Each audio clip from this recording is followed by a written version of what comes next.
मी doctor कल्पना कुलरे। सध्या एक पोस्ट व्हायरल होत आहे, तुम्ही ऐकली आहे का? हां, नक्कीच ऐकली असेल। चाळीसगावच्या प्रतीक्षा पाटील यांची। त्यांनी त्यांच्या मरणापूर्वी एक पोस्ट टाकली आहे। ती पोस्ट ऐकून मन हेलावून गेलं। भावनिक पोस्ट होती। नक्कीच या पोस्टमधून असं वाटलं का खरंच आज आपण आपल्या आयुष्यासोबत काय करत आहोत?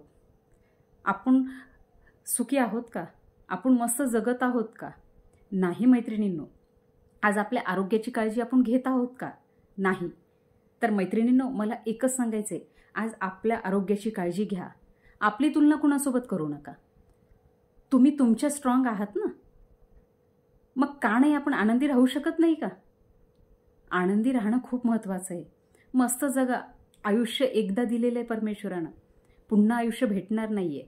मग या आयुष्याचा उपयोग चांगल्यासाठी नाही करू शकत का आपण? कारण आपल्याकडे पैसा भरपूर येणार आहे ना, पैसा येणारच आहे, मेहनत केली पैसा येणारच आहे। पण आरोग्य जर खराब झालं तर पुन्हा आरोग्य चांगलं नाही होऊ शकत ना। मग त्या आरोग्याची हेळसांड का करायची?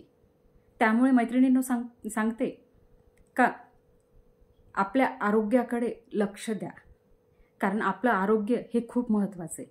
आपलं शारीरिक आरोग्य, मानसिक आरोग्य हे खूप महत्त्वाचं आहे। मग ते चांगलं राखण्यासाठी आपल्याला काय करावं लागेल? योग, ध्यान, धारणा, मेडिटेशन, योग्य आहार, हे जर सर्व काही केलं तर आपण आनंदी राहू। आपली तुलना दुसऱ्यासोबत का करायची? तुलना करणं सोडून द्या, कारण तुलना करून काहीच होणार नाहीये। त्रास आपल्याला होईल। मग हा त्रास का करून घ्यायचा आणि स्वतःचं आरोग्य खराब करून का घ्यायचं? आनंदी जगायचं, आपल्या इच्छा पूर्ण करायच्या, आपल्या जे काही छंद आहेत ते पूर्ण करा। काय वाटतंय तुम्हाला? नक्कीच जर या व्हिडिओतून माझ्या काही वाटत असेल तुम्हाला पण, तर नक्कीच तुम्ही तुमचं आयुष्य चांगलं करू शकता। मैत्रिणींनो, हे आयुष्य एकदाच भेटणार आहे। पुन्हा आपल्याला आयुष्य भेटेल किंवा नाही हे माहीत नाहीये। मग का नाही जे आयुष्य भेटलेलं आहे त्या आयुष्याचं सोनं करायला पाहिजे? कारण पहा ना, आज आपल्याकडे सगळं काही आहे ना। तुमच्याकडे गाडी आहे, त्या गाडीची सर्व्हिसिंग करताच ना। मग या गोष्टीतला आपण कचरा काढतो, तर आपल्या डोक्यातला कचरा का नाही काढायचा? आणि नक्कीच मला असं वाटतंय का आपल्या डोक्यातला हा कचरा जर निघून गेला ना, नक्कीच आपलं आयुष्य चांगलं होईल।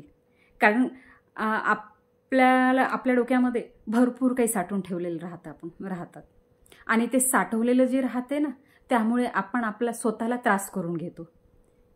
हा त्रास करून घेऊ नका, कारण आयुष्य एकदाच भेटते। कारण म्हणतात ना, सरसलामत तो पगडी 50। म्हणून आनंदी जगा, खुश रहा, योग्य आहार घ्या आणि मस्त जगा। आयुष्य एकदाच भेटणार आहे। या आयुष्याचं सोनं करून घ्या।